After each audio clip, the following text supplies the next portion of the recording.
We made citrus maple old fashions, and there's a fucking fly that just flew across my fucking camera. Hi guys, my name's Maggie, and welcome to episode 2 of In the Mix.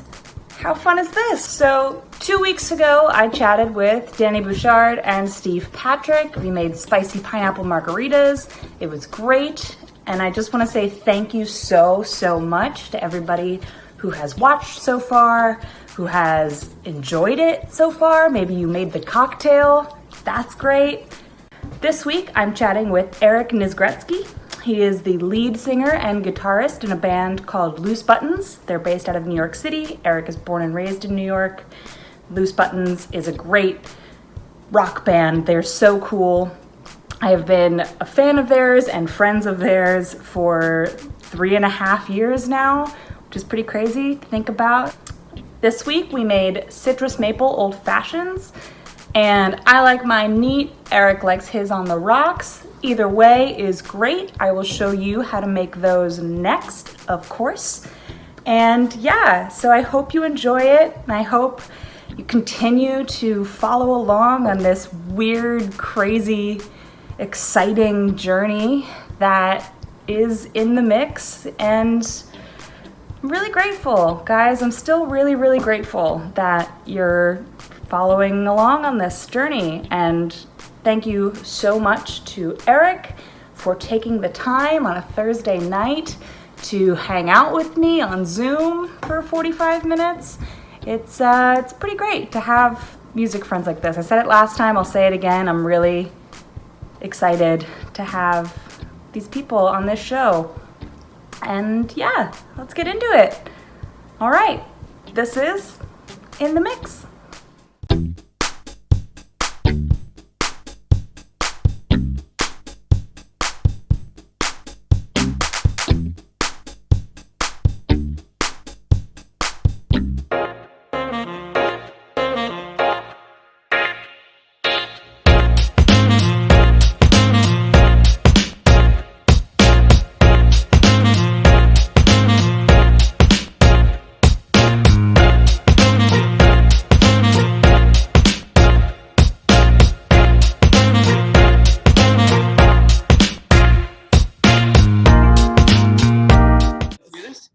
Let's go for it. Yeah, so like I had said to you before, it's just whiskey, blood orange bitters, and then great call on the maple syrup. So I couldn't find blood orange, but I got these guys.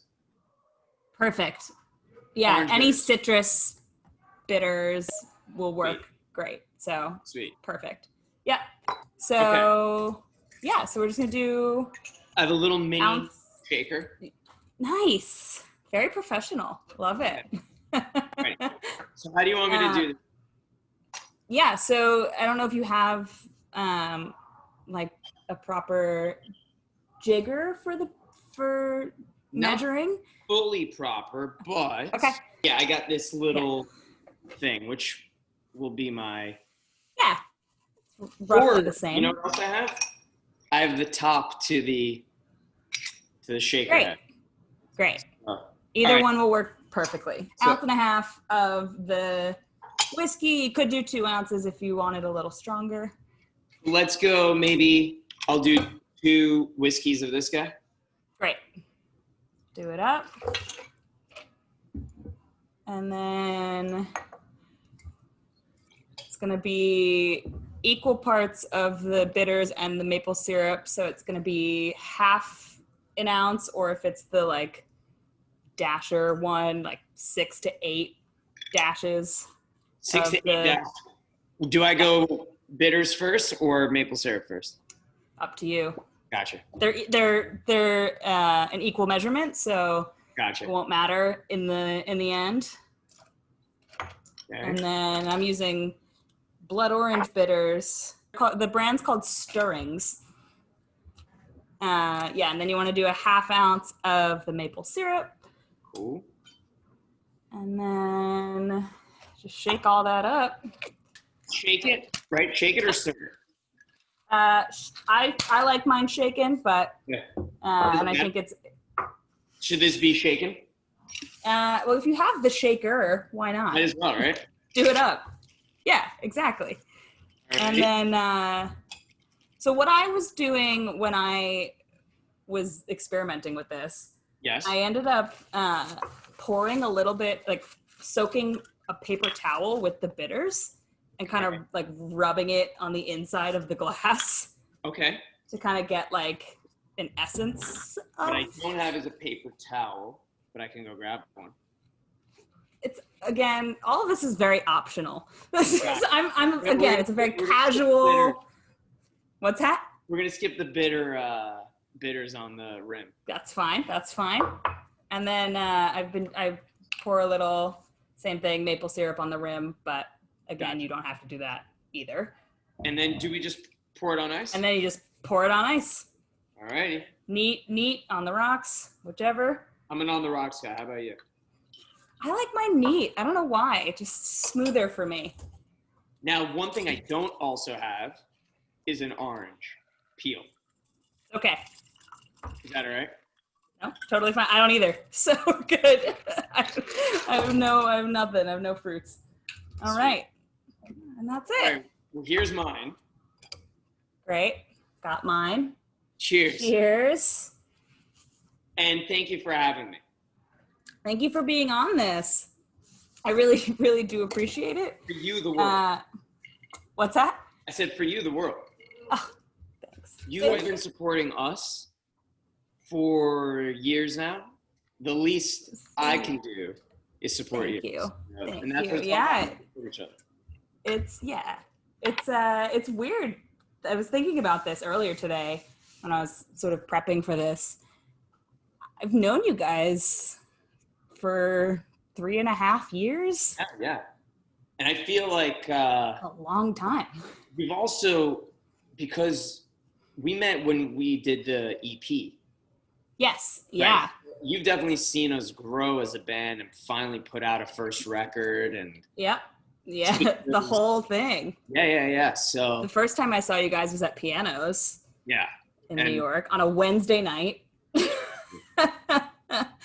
real crazy. And now, Yeah.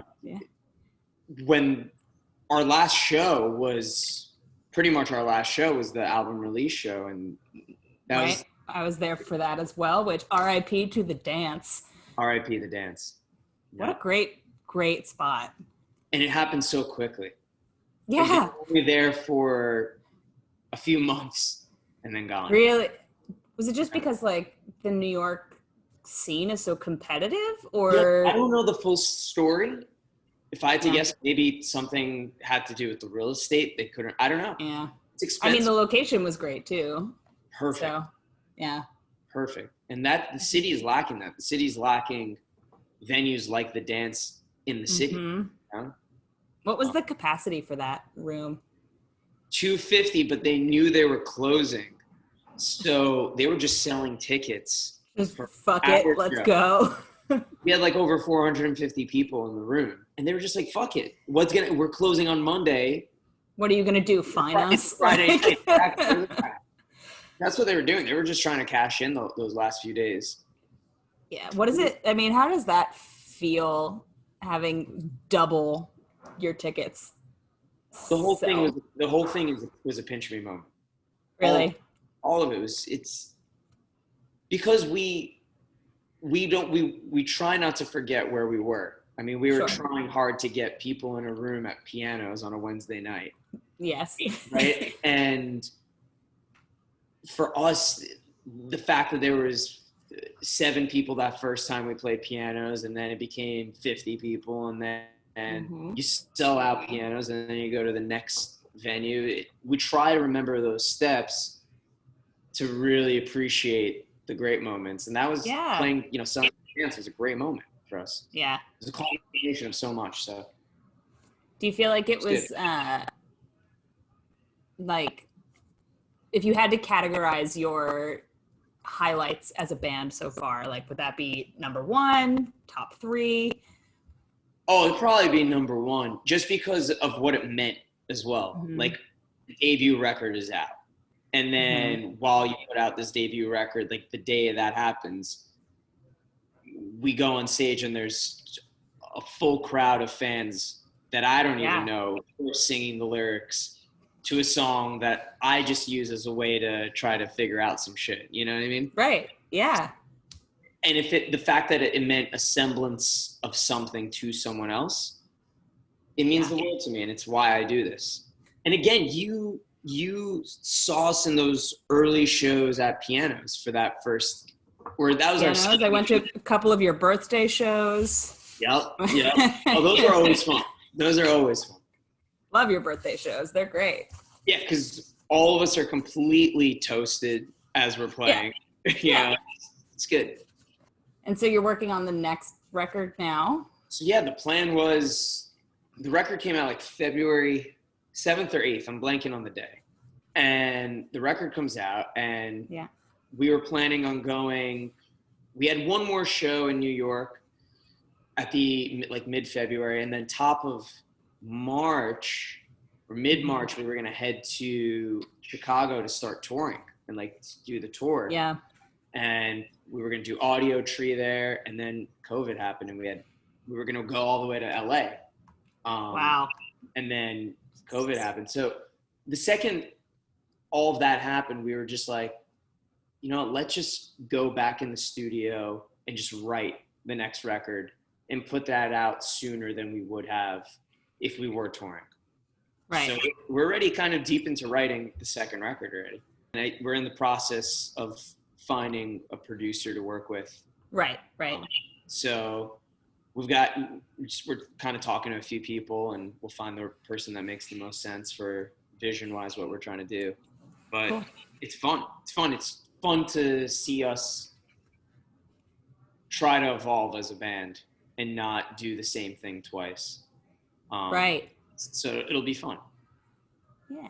I feel like the album was definitely like a growth from the first two EPs. Definitely. And just like very mature sounding.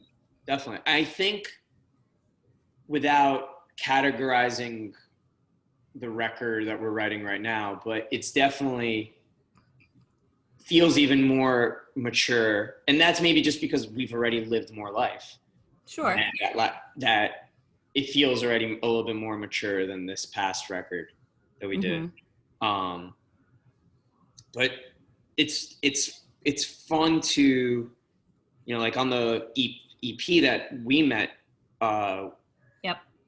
during, like I was going through a breakup. So that was my lyrical content then. And then on this album, I was more so taking a look at like my parents' relationship and how that affects me, and then my community and my friends and all that stuff, and how that has an impact on my relationship with people. But now I feel like I'm starting to write the lyrics to this record, and I feel like I'm now looking at my relationship in society and like with what's going on in the world. Yeah. I feel like if I maybe in the past I was able to kind of separate those two things because there wasn't as much going on in the world, but now it feels like an inevitability that it comes out of my writing. Right. Have you written any quarantine bangers? That'll be for you to decide. Okay. For me, I think they're good songs. But yeah, there's definitely, I think there's some bangers in there. Do you feel like, so have you written anything like directly inspired by like quarantining and like what that's been like and how that's made you feel? Because I know a lot of people just mentally and emotionally kind of had to reevaluate their lives. Totally. I think the whole quarantine thing, I think the social climate we live in has really affected me the most, partially because it's been so blatantly unfair for so many people in this country. Yeah. And being glued to my couch and maybe seeing it has exemplified what's going on, and there's so many parts of me that feel hopeless and helpless, and trying to channel that into something positive is what I'm trying to do. I mean, being born and raised in New York too, I feel like you've seen a lot that's happened. And how do you feel like now New York, how do you feel like your relationship is with New York? It's made us stronger. Really? It has, because I watched a city that had like nearly 900 deaths a day bounce back, and it's still in the process of bouncing back. But the way that the character of New Yorkers it's insane. The way that we as a city have bounced back and are going to keep on bouncing back gives me so much pride to be a New Yorker. Yeah. You know, it's a absolutely incredible city. And again, it's mind-blowing. We had over like nearly 900 deaths a day, and now we're at under 1% transmission rate. It's impressive. It's impressive and just insane to think about. The fact that even happened. Like that even happened. Yep. And could have been avoided. But nevertheless, it's still super fucked up, and I can't believe that we live in a time like this. And here we are. On a Zoom instead of in person. Yes. It also has made me, it's tried to make me realize how lucky I am too. I don't want to lose that perspective. Sure. You know, the fact that I'm able to do this, and I do have my health, and I'm able to smell. Yeah. I don't want to take that for granted, because there's a lot of people who cannot do that, and who have lost their jobs and their lives are completely fucked. So I'm just trying to keep all of that in perspective and not lose sight of that. I feel like Philly's another city that has this super strong community aspect. I mean, it is the city of brotherly love. It is the city of brotherly love, yes. I think it's another one of those cities that there's just a tight-knit community that cares about their neighbor. Yeah. I was thinking about this the other day when I was driving, because I've lived in a bunch of different neighborhoods around the city, and like each neighborhood is unique, but all of them have this very communal aspect to them. And like I think too, like being involved in the music scene, like that is such a tight knit, everybody knows somebody in that scene, and it's very surreal to live in a major city and feel like you are like, or I am actually a part of it. I'm not just existing in it. Yeah. I feel like places like LA and even New York sometimes, if you don't know the right people or the right areas, like it can feel kind of isolating. To be in, and I've never lived in Philly now for almost 7 years, and I've never felt isolated being here. And I've always felt like even if I like go to a bar or go to a show by myself, I'll either run into somebody that I know or I'll meet somebody who knows somebody that I know, and like it just is that really nice, like it's like a spider web. And I think it's about finding like kind of like a family, and like a distant family too, right? But when you go to a show in Philly, like you're seeing your family members, like it's part of a scene. Absolutely. Like that. And I think, and I feel for the cities in this country that don't have that, and the scenes that don't have that familial relationship with their patrons, you know? Right. I do feel like even New York, though, sometimes you can get that if you know the right people. Easy. And it goes both ways. I mean, we're lucky that we have such a tight-knit community in New York. Right. But there are people, and you can see who have a hard time finding that family in a sense. In New York. Well, that's, I think, the thing, too, is like Philly and New York are similar enough in terms of music people and connections and everything like that. But like LA is like the complete opposite, where like if you're in LA, you probably won't find connections in like San Diego or San Francisco or other nearby cities, even though Philly and New York are 90 miles away from each other. They're so close. Yeah. All we have to do is get through New Jersey and we're there. And that's the boring, exactly. That you have to go through the boring part. And I can make fun of Jersey just because my girlfriend's from Jersey. Yeah, I'm also from Jersey originally, so I like. You and I, you found home. You know what I mean? I did, and the only other place that truly feels like home, and the only other place that I probably would ever want to live, is London. You know, it's funny. I love London too. I can see myself potentially, mind you, I'm such a New Yorker, but in theory, myself living in London. Yeah. No, or Japan, or Tokyo. I could probably see myself living in. Never been, would love to go. That would be the culture shock, you know? Yeah, right. Completely different. Yeah, London, I lived there for 4 months studying over there, and then like stayed a little bit longer, and I went back once after living there, and every time it just like feels like home. And Philly's the only other place that like I get that emotional about, and I've debated moving to New York a couple times. Funny, when I close my eyes, I picture you I picture you as both a New Yorker and a member of Philly. Well, so, I mean, I spend so much time in New York too. Now I wouldn't have been able to come to New York anyways. But I mean, I guess I could. But it's also weird.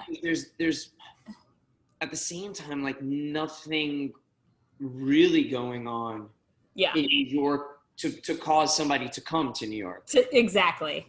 Like I could come to visit now, but the community, select communities are still doing well, but you know, you're not getting bands touring through here or a reason to come to New York.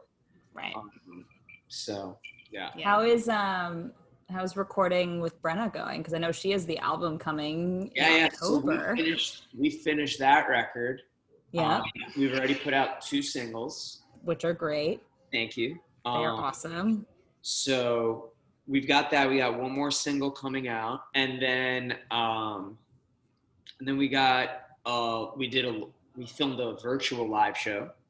Cool. Which is going to be great, and you know, B.Miles has so many international fans, and it's going to be a great way for them to be able to see us, because we weren't going to, you know, because of COVID, we can't go there.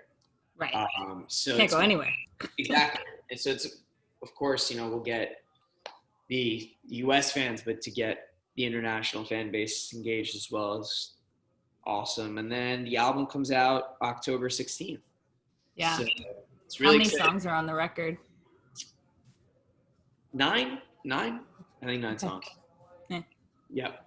And that was another one. Like, it took us a little bit to write it, but I'm so happy it's going to come out. Yeah.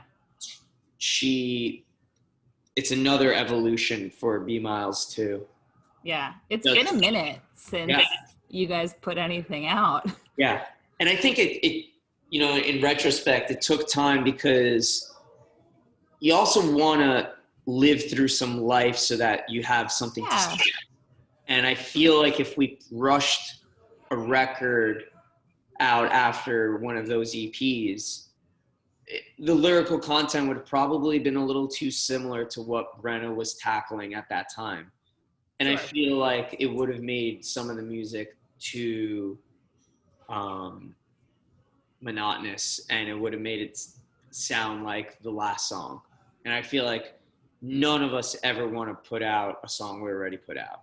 It's just not worth it. Yeah. I mean, it depends. Like, I think it's sometimes it's good for branding, but at the same time, like, you have to be mindful that an audience will get bored. Totally. And as an artist, the whole point, I think, of music is to evolve and like try to come out of today so that tomorrow is a better day, or tomorrow you figured out something more about yourself. And music is the vessel for that. Yeah. So I think that that's important. So Brent and I already were writing for what will be the second record, even though the first one's not even out yet. We just have time. That's fine. Just get ahead. Yeah. We have time. We're not touring. We're not playing shows. So for all those B.Miles fans out there and all the Loose Buttons fans out there, we're going to have music for you a lot soon. Content. So I'm been staying busy, but it's good. Good. Yeah. No, that's great. Yeah, so for the B.Miles virtual show, we already filmed it, but it was all live. Yeah, that was the first show I've played since, February. Just to hear like the director and like the crew clap a little bit, I realized that's what I do it for, so. Yeah, somebody, just one person. Just hearing that is what it's all about. I mean, was it ever exhausting? Because I know that Loose Buttons and B.Miles played many shows together. Is it exhausting for you to play twice? It's, in retrospect, not really. Okay. Usually B.Miles would go on before Loose Buttons. Yes. And maybe coming off of it as being a front man to then being, a bass player. Yeah. It's more difficult than being a bass player and being, more reserved. Sure. As focal point. It's an easy then swap to then become the front man of Loose Buttons and putting on that persona of what I have. Sort of like warm-ups. Exactly. It's like doing a few push-ups before it, Nice. So, vocal push-ups or exactly. Instrumental push-ups. Exactly, instrumental push-ups. So love it. But yeah, we kind of stopped doing those. Also because the B.Miles fan base became its own thing. Sure. And we were able to do shows for B.Miles without separate. Exactly. That's great. And now they're pretty much very separate entities. So all the time. Great. Yeah. Yeah.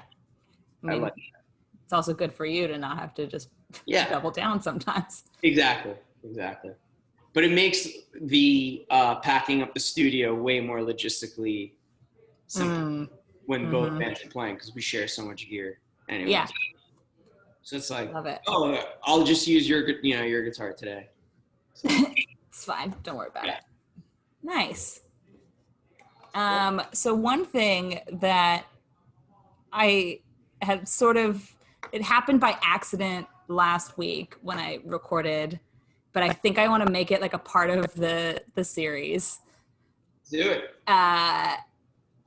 Having you, if you're comfortable with it, playing a song. Okay. Don't have to. If you would like me to do a song, I could do a song. I'll go grab my guitar. So I'm at my mom's right now. Nice. So it's my high school guitar. Love that.